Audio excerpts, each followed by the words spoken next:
Mi mamá me echó de casa a los 17 por culpa de su nueva pareja. Años después descubrimos quién era realmente. Cuando tenía 17 años todavía creía que mi casa era un lugar seguro. No éramos una familia perfecta, pero al menos antes podía dormir tranquila sabiendo que mi papá siempre encontraba la manera de hacerme sentir protegida. Él trabajaba casi todo el día y aún así llegaba con energía para preguntarme cómo me había ido en la escuela, si ya había cenado o si necesitaba ayuda con algo. Mi mamá era más estricta, pero antes de que todo se destruyera todavía sonreía seguido y la casa se sentía viva. Los fines de semana eran simples, comida casera, televisión encendida y conversaciones normales. Nada lujoso. Nada especial. Pero ahora, viendo todo en retrospectiva, entiendo que esos momentos comunes terminaron convirtiéndose en lo más valioso que perdí. Mi papá murió pocos meses después de que cumplí los 17. Todo pasó demasiado rápido. Una mañana salió de casa como cualquier otro día y por la tarde nos llamaron para decirnos que había sufrido un accidente en carretera. Recuerdo perfectamente el silencio que quedó después de esa llamada. Mi mamá dejó caer el teléfono y se quedó inmóvil mirando la pared como si su mente hubiera dejado de funcionar. Yo ni siquiera podía llorar al principio porque sentía que todo era demasiado irreal. Durante el funeral apenas escuchaba lo que la gente decía. Solo veía a mi mamá completamente destruida sosteniéndose apenas de pie mientras familiares y conocidos repetían las mismas frases vacías que uno escucha en esos momentos. Ese día fue la primera vez que sentí miedo real de quedarme sola. Las semanas siguientes fueron peores de lo que imaginaba. La casa cambió por completo. Mi mamá casi no salía de su habitación y muchas veces yo tenía que hacerme cargo de cosas que antes hacía mi papá. Empecé a cocinar, limpiar y resolver pagos básicos aunque todavía era menor de edad. A veces llegaba de la escuela y encontraba platos acumulados, ropa tirada o todas las luces apagadas desde la mañana. Mi mamá apenas comía y dejó de hablarme como antes. Ya no discutíamos ni convivíamos. Simplemente compartíamos el mismo espacio en silencio. Intenté entenderla porque sabía que estaba sufriendo, pero poco a poco la tristeza dentro de la casa empezó a sentirse pesada, como si todo estuviera pudriéndose lentamente desde adentro y ninguna de las dos supiera realmente cómo detenerlo. Después del funeral, mis abuelos maternos fueron lo único que mantuvo a mi mamá medio estable. Iban a casa casi todos los días, llevaban comida, pagaban algunas cuentas y trataban de obligarla a salir de la cama aunque fuera para sentarse un rato en la sala. A mí también me sostenían, aunque yo fingía estar bien. Mi abuelo siempre me decía que debía ser fuerte porque ahora mi mamá me necesitaba más que nunca. Y yo lo intentaba. Llegaba de la escuela, hacía tareas, limpiaba y luego me sentaba afuera de la habitación de mi mamá esperando escucharla moverse para saber que seguía ahí.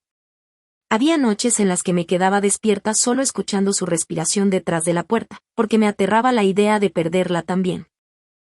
Pero el tiempo no arregló nada. Mi mamá empezó a apagarse más.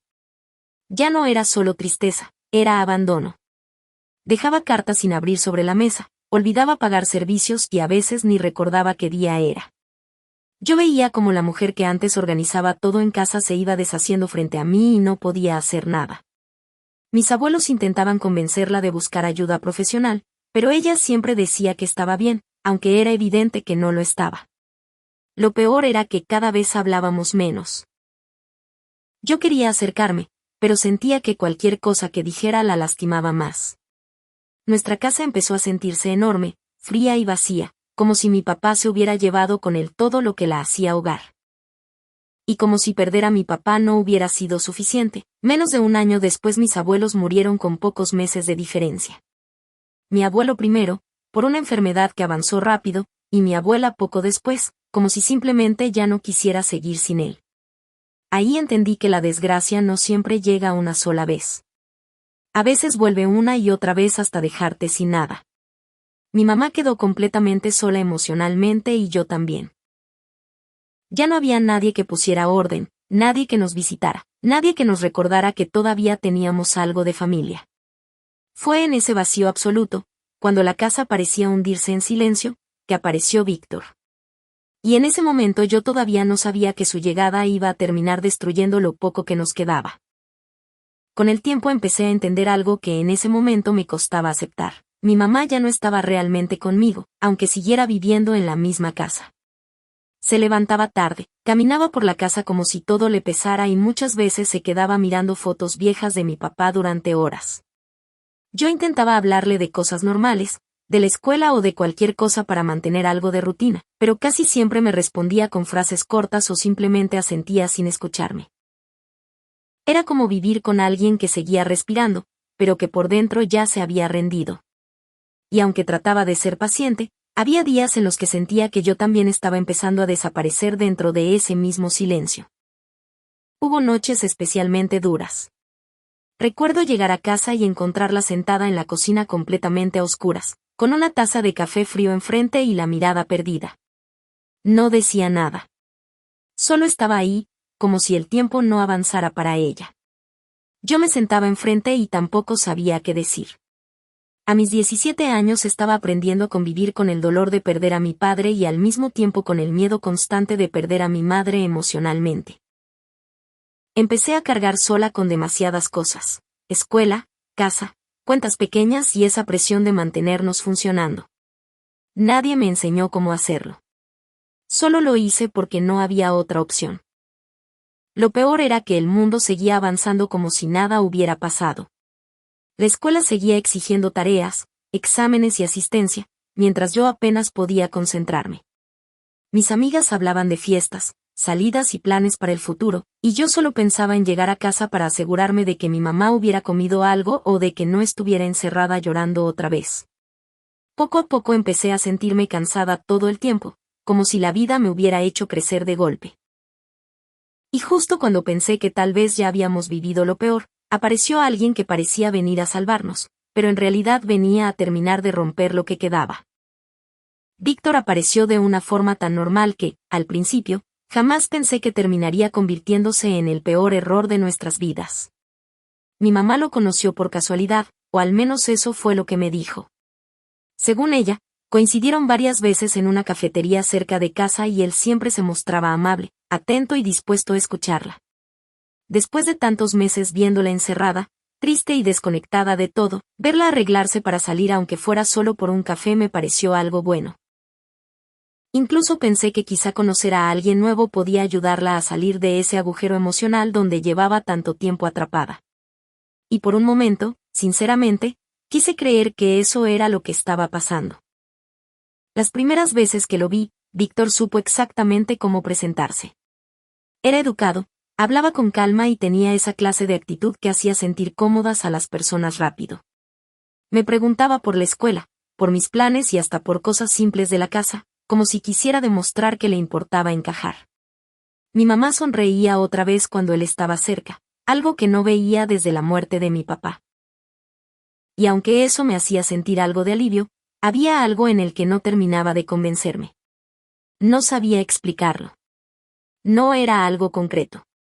Solo esa sensación incómoda que aparece cuando alguien parece demasiado correcto, demasiado calculado, como si cada palabra ya hubiera sido pensada antes de decirse. Lo que empezó como visitas ocasionales se convirtió en costumbre demasiado rápido. Primero eran cenas, luego tardes enteras y después fines de semana completos en casa. Víctor empezó a arreglar cosas pequeñas, una llave rota, una lámpara dañada, pagos atrasados que ayudaba a organizar. Mi mamá lo veía como alguien que estaba devolviendo orden a una vida que llevaba mucho tiempo rota. Y mientras ella se apoyaba más en él, yo empecé a notar algo extraño.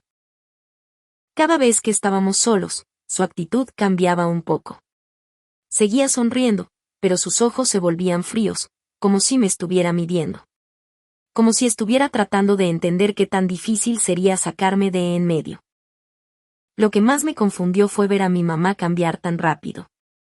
Después de meses de verla encerrada, apagada y prácticamente ausente, de pronto volvió a levantarse temprano, a abrir las cortinas por las mañanas y hasta a cocinar algunas noches. Algo que no hacía desde la muerte de mi papá. Verla así me daba algo de alivio, porque durante mucho tiempo pensé que la estaba perdiendo también, no físicamente, pero sí por dentro. Y aunque quería alegrarme por verla recuperar algo de vida, había algo extraño en la velocidad con la que todo estaba pasando. Apenas llevaba unos meses viendo a Víctor y ya hablaba de él como si siempre hubiera formado parte de nuestra vida. Lo que realmente empezó a incomodarme fue cuando Víctor dejó de comportarse como una visita y comenzó a instalarse sin pedir permiso. Primero dejó un par de cosas en la casa, luego empezó a quedarse a dormir más seguido y después simplemente ya estaba ahí casi todos los días. Su presencia empezó a ocupar espacios que antes eran solo nuestros. Su taza favorita apareció en la cocina, su ropa en el baño y hasta comenzó a opinar sobre pagos, compras y decisiones de la casa como si tuviera derecho a hacerlo. Mi mamá no solo lo permitía, parecía agradecerlo. Decía que por fin alguien la ayudaba con el peso de todo.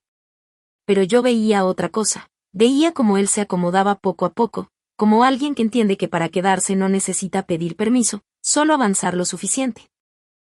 Y lo peor era la diferencia entre cómo se comportaba con mi mamá y cómo se comportaba conmigo. Frente a ella era atento, tranquilo y servicial, casi imposible de cuestionar.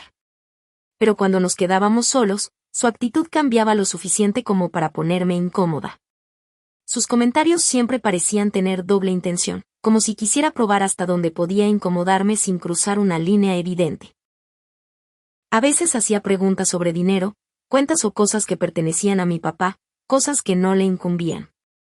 Una tarde lo encontré revisando unos documentos guardados en un cajón de la sala. Cuando le pregunté qué hacía, me sonrió con calma y dijo que solo estaba ayudando a ordenar. Pero esa sonrisa no me dio tranquilidad. Me hizo entender algo que todavía no podía explicar. Víctor no estaba ahí para ayudar. Estaba buscando la forma de quedarse. Con el paso de las semanas, la presencia de Víctor dejó de sentirse como algo temporal y empezó a convertirse en una nueva rutina dentro de la casa. Ya no preguntaba si podía abrir el refrigerador, usar cosas o quedarse a cenar. Simplemente lo hacía, como si llevara años viviendo ahí. Mi mamá incluso empezó a darle una llave de la casa para que entrara cuando quisiera, y eso me incomodó más de lo que pude expresar. No porque fuera celosa de su relación, sino porque sentía que todo estaba avanzando demasiado rápido y yo era la única que parecía verlo. Cada vez que intentaba decirle a mi mamá que algo no me cuadraba, ella me respondía lo mismo, que por primera vez en mucho tiempo se sentía acompañada y que no quería arruinar eso por ideas mías. Lo más extraño era que Víctor parecía estudiar todo. Sabía dónde estaban las cosas, cuánto se gastaba en casa y qué problemas teníamos pendientes. A veces hacía preguntas demasiado específicas, como cuánto dinero había dejado mi papá o cómo nos estábamos manteniendo desde que murió. Yo siempre respondía lo mínimo, porque algo en su manera de preguntar no se sentía normal. No era curiosidad, era interés.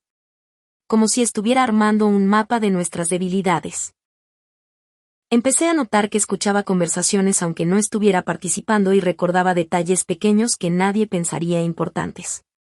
Ese tipo de cosas me ponían en alerta, pero cada vez que lo comentaba, mi mamá me hacía sentir exagerada.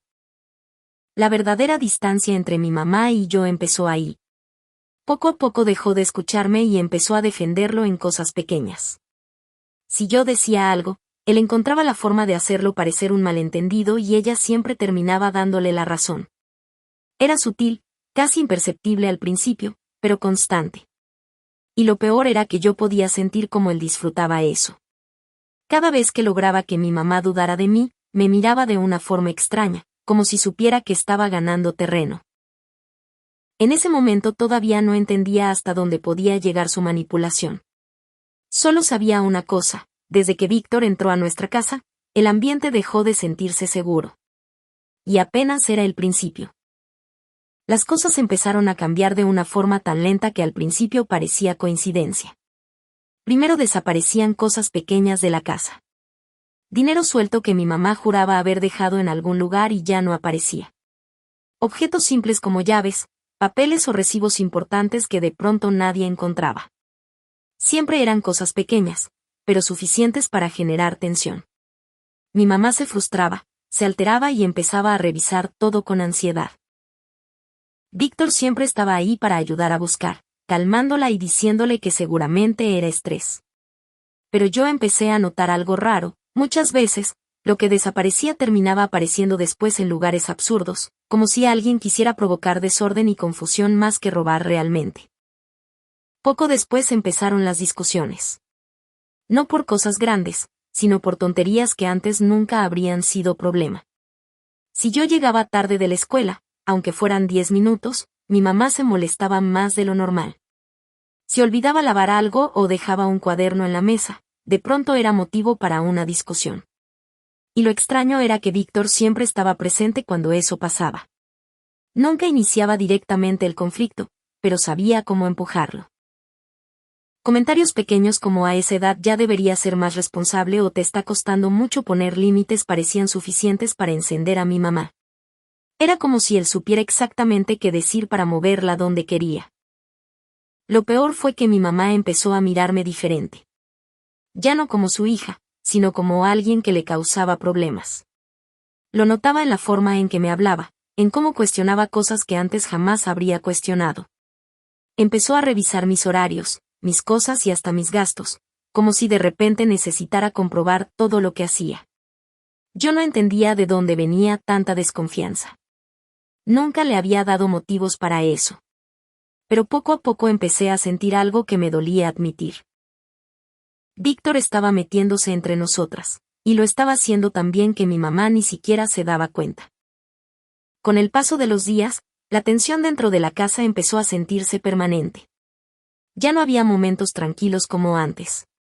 Todo parecía estar cargado de incomodidad, como si cualquier cosa pudiera convertirse en problema. Mi mamá comenzó a revisar mi cuarto sin avisarme. Al principio pensé que buscaba algo específico, pero después entendí que simplemente estaba vigilándome. Abría cajones, movía ropa y revisaba mochilas con la excusa de que en esa casa no debía haber secretos. Nunca había hecho algo así conmigo. Y lo peor no era que invadiera mi espacio, sino darme cuenta de que esa idea no había salido de ella. Era demasiado parecida a la forma en que Víctor pensaba, controlarlo todo. Víctor empezó a buscar momentos para quedarse solo conmigo y decir cosas que parecían pequeñas, pero que estaban claramente diseñadas para lastimarme. Me decía que mi mamá estaba mejor desde que él llegó, que antes de eso la casa era un desastre y que quizá yo no estaba ayudando tanto como creía. A veces soltaba frases como que ya era hora de que aprendiera a valerme sola o que las cosas iban a cambiar quisiera o no. Nunca lo decía de forma abierta, siempre con esa falsa calma que lo hacía parecer razonable. Pero yo sabía lo que hacía. Estaba marcando territorio. Haciéndome sentir fuera de lugar dentro de mi propia casa. Intenté hablar con mi mamá varias veces. Le dije que Víctor me hacía sentir incómoda, que algo en él no estaba bien y que cada vez notaba más cosas raras. Pero ella reaccionaba igual todas las veces, se molestaba. Decía que estaba viendo problemas donde no los había, que no podía juzgar a alguien solo porque no me gustaba. En una de esas discusiones me dijo algo que me dolió más de lo que esperaba, que tal vez yo no soportaba verla rehacer su vida. Escuchar eso me dejó helada. Porque no era verdad. Yo solo quería protegerla. Pero por primera vez entendí algo muy claro, ya no confiaba en mí como antes. Y Víctor sabía exactamente cómo aprovechar eso. Después de eso, la casa se convirtió en un lugar donde yo caminaba con cuidado todo el tiempo. Ya no era solo la tensión con mi mamá o la incomodidad que me provocaba Víctor, era la sensación constante de estar siendo observada. A veces llegaba de la escuela y encontraba cosas movidas en mi cuarto, aunque nadie lo admitiera. Mi mochila estaba abierta, cajones fuera de lugar o papeles acomodados diferente. Eran detalles pequeños, pero suficientes para saber que alguien estaba entrando cuando yo no estaba. Cuando reclamaba, mi mamá decía que seguramente era imaginación mía o que ella había entrado a limpiar. Pero yo sabía que no era así. Nunca antes había sentido que mi propio espacio ya no me pertenecía. Víctor empezó a meterse más en la dinámica de la casa, pero no como alguien que convivía, sino como alguien que quería imponer orden. Comenzó a hablar de disciplina, de gastos y de cómo una casa necesita reglas claras. Decía que mi mamá cargaba demasiado peso y que yo debía entender que ya no era una niña. Lo decía delante de ella, y poco a poco esas ideas empezaron a convertirse en discusiones directas conmigo. Si dejaba algo fuera de lugar, si llegaba tarde o si cuestionaba algo, de inmediato se volvía un problema.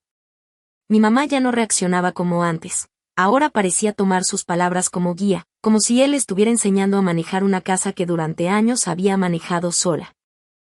La gota que empezó a romper todo fue el dinero. Un día mi mamá dijo que faltaba efectivo que había guardado para pagar unos pendientes de la casa. No era una cantidad enorme, pero suficiente para alterarla. Revisó la sala, la cocina y su cuarto varias veces. Víctor fingió ayudar a buscar, pero mientras lo hacía no dejaba de mirarme de reojo. Fue una mirada breve, casi imperceptible, pero la entendí. Era como si ya supiera algo que nosotras no. Esa noche no encontraron nada, pero el ambiente quedó roto.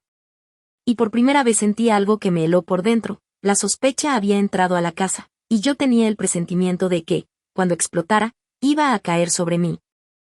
Los días después de eso fueron extraños.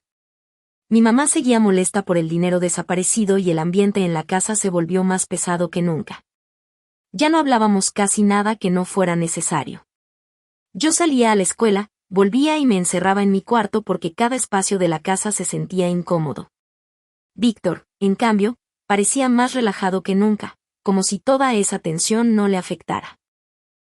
Incluso a veces hacía comentarios sobre lo importante que era la confianza dentro de una familia, y cada vez que lo decía, sentía que había algo detrás de esas palabras. Algo calculado. Algo que todavía no lograba entender, pero que me hacía mantenerme alerta. Una tarde, al regresar de la escuela, encontré a mi mamá en mi cuarto revisando mis cosas. No solo cajones o ropa.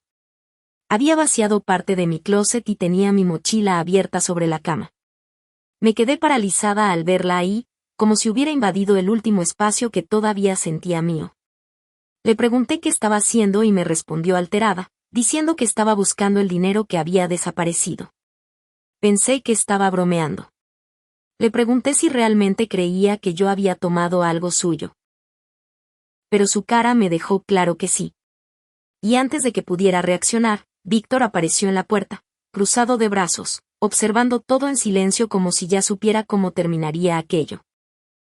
Fue entonces cuando mi mamá encontró algo dentro de un bolsillo de mi mochila. Un sobre con parte del dinero que había desaparecido. Cuando lo sacó y lo sostuvo frente a mí, sentí que el cuerpo se me helaba. No entendía cómo eso había llegado ahí. Sabía que nunca lo había tomado. Lo supe en ese instante, con una claridad brutal, alguien lo había puesto ahí. Miré a Víctor y él solo mantuvo esa expresión tranquila, casi indiferente. Intenté explicarlo, decir que eso no era mío, que no sabía cómo había llegado ahí, pero mi mamá ya no estaba escuchando. Y en sus ojos vi algo que nunca había visto antes, decepción absoluta. Ahí entendí que la trampa ya estaba hecha. Y yo acababa de caer en ella. Intenté explicarme una y otra vez, pero mientras más hablaba, peor parecía verse todo. Mi mamá sostenía el sobre con las manos temblando, mirándome como si de pronto yo fuera una desconocida. Le juré que no había tomado ese dinero, que alguien lo había puesto ahí, pero decir eso solo empeoró las cosas. Porque la única otra persona en la casa era Víctor, y en ese momento acusarlo sonaba desesperado, casi absurdo. Él ni siquiera tuvo que defenderse. Solo bajó la mirada y dijo con voz calmada que quizá yo estaba pasando por algo y no sabía cómo pedir ayuda. Esa frase fue suficiente para hacerme ver peor, como si estuviera tratando de justificar algo que se había hecho. Mi mamá explotó. Me gritó como nunca antes lo había hecho. Me preguntó en qué momento me había convertido en alguien capaz de robarle, después de todo lo que habíamos pasado. Cada palabra me golpeaba más que el volumen de sus gritos, porque no era solo enojo, era convicción. De verdad creía que yo lo había hecho. Intenté acercarme para explicarle, pero retrocedió como si no quisiera que la tocara. Eso me rompió por dentro. Porque en ese instante entendí que no solo estaba perdiendo una discusión. Estaba perdiendo a mi madre. Y Víctor, parado detrás de ella, observaba todo en silencio con esa calma que me hacía sentir enferma. La discusión subió tanto de tono que terminé llorando de rabia y frustración. Le dije que estaba cometiendo un error, que él la estaba manipulando, que todo eso había sido una trampa. Pero apenas mencioné a Víctor, mi mamá perdió el control por completo. Me gritó que dejara de culpar a quien solo había tratado de ayudarnos. Y entonces hizo algo que nunca pensé que haría. Me arrebató el celular de las manos y me dijo que no merecía seguir bajo su techo después de traicionarla así. Sentí que el aire me faltaba. Porque en cuestión de minutos todo se había destruido. Mi palabra ya no valía nada. Y la persona que más me conocía acababa de decidir que yo era culpable. Lo que pasó después fue tan rápido que apenas pude procesarlo. Mi mamá abrió la puerta principal y me dijo que me fuera. Así, sin pensarlo 2 veces. Sin darme tiempo de reaccionar, de empacar o siquiera de entender cómo habíamos llegado a eso. Intenté hablar una última vez, decirle que me escuchara, que revisara todo con calma, que yo jamás le habría robado. Pero ya no quería oírme. Sus gritos seguían llenando la casa mientras me señalaba la salida como si yo fuera un problema que necesitaba sacar de su vida. Y lo más cruel fue darme cuenta de que hablaba completamente convencida. No había duda en ella. Solo enojo y decepción. Salí con lo único que llevaba puesto y algo de dinero que tenía guardado en el bolsillo de mi chamarra, unos $200 que había ahorrado poco a poco. Ni mochila, ni ropa, ni documentos en mis manos. Solo yo y lo que traía encima. Antes de que la puerta se cerrara, levanté la mirada y vi a Víctor detrás de mi mamá. No dijo una sola palabra. Solo sonrió. Una sonrisa pequeña, fría y satisfecha. Fue ahí cuando entendí todo. Él había ganado exactamente lo que quería, sacarme del camino. Y lo peor era que lo había logrado usando a mi propia madre. Me quedé unos minutos afuera, parada frente a la casa donde había vivido toda mi vida, tratando de entender qué hacer. No tenía celular porque mi mamá me lo había quitado, no tenía a quien llamar y mis abuelos ya no estaban. No tenía a dónde ir. La sensación de desamparo fue tan fuerte que me costaba respirar. Caminé hasta la terminal de autobuses más cercana con el dinero que me quedaba y compré el boleto más lejano que pude pagar. Ni siquiera elegí un lugar conocido. Solo quería irme lo más lejos posible. 3 días después, bajé en una ciudad que nunca había pisado, completamente sola, sin maletas, sin familia y con la certeza brutal de que, a mis 17 años, acababa de quedarme sin hogar. Cuando bajé de ese autobús después de casi 3 días de viaje, sentí que estaba en otro mundo. No conocía las calles, no conocía a nadie y apenas me quedaban unos cuantos billetes arrugados en el bolsillo. Había dormido mal, sentada, despertando cada rato por el ruido o por el miedo de que alguien me quitara lo poco que tenía. Mi cuerpo olía a encierro, cansancio y sudor. Tenía hambre, pero lo primero que pensé no fue en comer. Fue en donde iba a pasar la noche. Porque por primera vez en mi vida entendí lo que era estar completamente sola, sin un lugar al cual regresar si algo salía mal. Caminé por horas sin rumbo, solo siguiendo calles principales porque me daba miedo meterme en zonas vacías o desconocidas. Miraba a la gente pasar y sentía algo extraño, para ellos yo era invisible. Solo otra persona caminando. Nadie sabía que unas noches antes tenía casa, escuela y una vida normal, y que ahora no tenía absolutamente nada. El cansancio empezó a pegarme fuerte y por momentos pensé en sentarme en cualquier banqueta y quedarme ahí hasta que amaneciera. Pero sabía que eso era peligroso. Necesitaba encontrar un lugar seguro, aunque fuera temporal. Algo que me permitiera pensar qué hacer al día siguiente. Fue casi por accidente que vi el letrero del refugio. Un edificio viejo, discreto, con un anuncio sencillo que decía que daban alojamiento temporal a personas sin hogar. Me quedé parada afuera varios minutos dudando si entrar. Me costaba aceptar que había llegado a ese punto. Hasta hacía unos días todavía tenía una casa y una madre. Ahora estaba considerando dormir en un refugio con desconocidos. Pero el cansancio y la realidad pesaban más que el orgullo. Así que respiré hondo, empujé la puerta y entré, sin saber que ese lugar se convertiría en el único sitio que me abriría las puertas cuando mi propia familia me las cerró. Adentro del refugio olía a humedad, comida recalentada y ropa vieja. No era un lugar cómodo, pero estaba limpio y al menos se sentía seguro. Detrás de un pequeño escritorio había una mujer de unos 50 años, con una expresión cansada, como alguien que había escuchado demasiadas historias rotas como para sorprenderse por otra más. Apenas me vio entrar, levantó la mirada y me observó de arriba a abajo. Debí verme terrible. Ropa arrugada, ojeras, el cabello desordenado y esa expresión de alguien que llevaba días aguantando demasiado. Me preguntó con voz seca si necesitaba ayuda. Y aunque quise decir que no, que podía arreglármela sola, la realidad me golpeó de frente. No tenía a dónde ir. Me acerqué y ella me hizo una pregunta simple, si estaba perdida.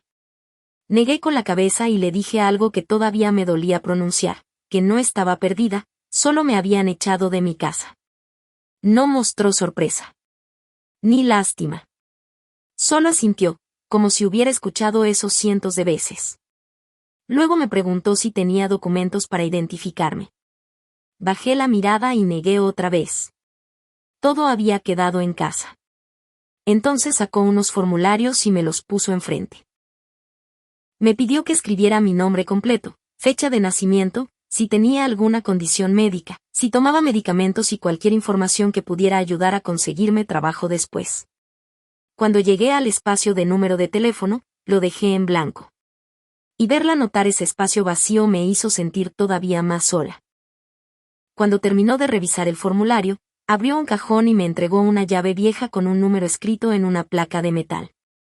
Me dijo que no era gran cosa, que solo era una habitación pequeña con un colchón viejo y un ventilador que a veces funcionaba, pero que al menos podría dormir bajo techo esa noche. Le di las gracias con una voz que casi no me salió. Antes de irme, me dijo algo que se me quedó grabado. Que a la mañana siguiente hablarían sobre trabajo y que ya había empezado a preparar una solicitud más formal para ayudarme. Subí esas escaleras con la llave apretada en la mano y, cuando cerré la puerta de esa habitación detrás de mí, me senté en el colchón y entendí algo brutal. A mis 17 años, ese cuarto miserable era lo único que tenía en el mundo.